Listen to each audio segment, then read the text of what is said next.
on it. Is it getting ready to record? Yeah, it's recording now. I'm just doing a little bit of a smoked biltong. This is something a good mate of mine put me onto, and it's smoking the meat before running through your biltong method. And I'll tell you what, it's an absolute treat. The flavor is unreal. Today I'm just using a cheap cut of ribeye.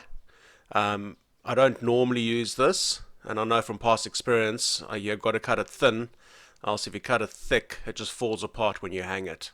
But normally I'd use like a silver side or a top side type of meat. Okay. Oh dude, don't do that. I'm trying to make a video. Yeah, you numpty.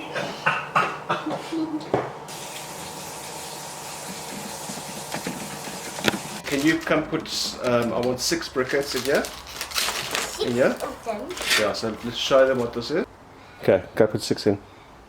1, 2, 3,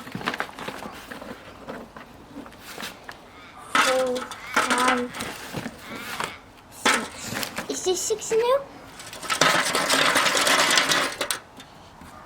Put 2 more in. So we need 8. 8.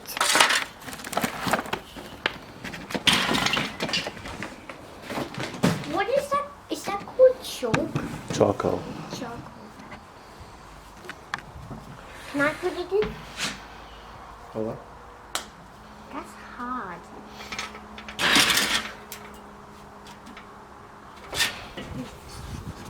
Where's the lighter?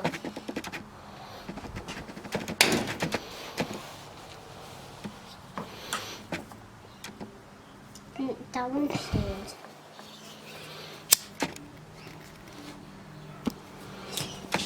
Put it over it.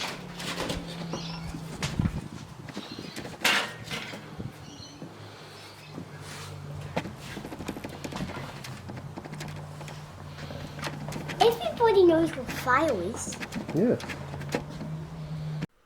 So we just want to get the chimney going. I'm only after a few coals because the objective here is to keep the heat right down. So yeah, I'm just chucking 4 down on the bottom and then chucking my piece of wood. Well, I'm just using iron bark here. And then just chuck another one just on top just to get the smoke going. And then I'll just lay out all the meat. As you can see, I had quite a bit here, so it would have been nice to have a bigger smoker.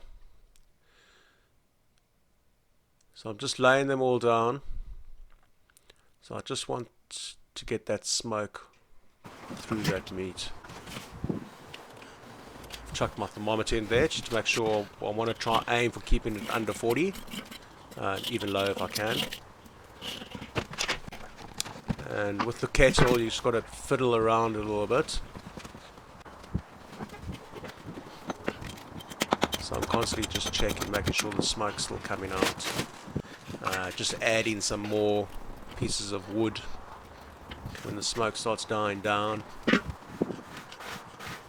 So it is a little bit of a fiddly process.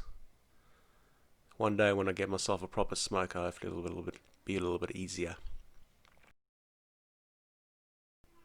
Yeah, I'm just getting the hooks ready.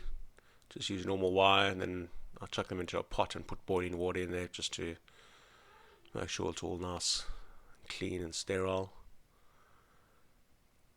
And then after about an hour or so, I'm taking that meat out. After that, it's just a matter of getting all your spices and following your normal biltong method. As you'll see from my previous videos, I'll just use a very basic seasoning, bit of coriander, salt. Normally just chuck in a bit of pepper. I don't think I did this time. Just follow whatever recipe you like.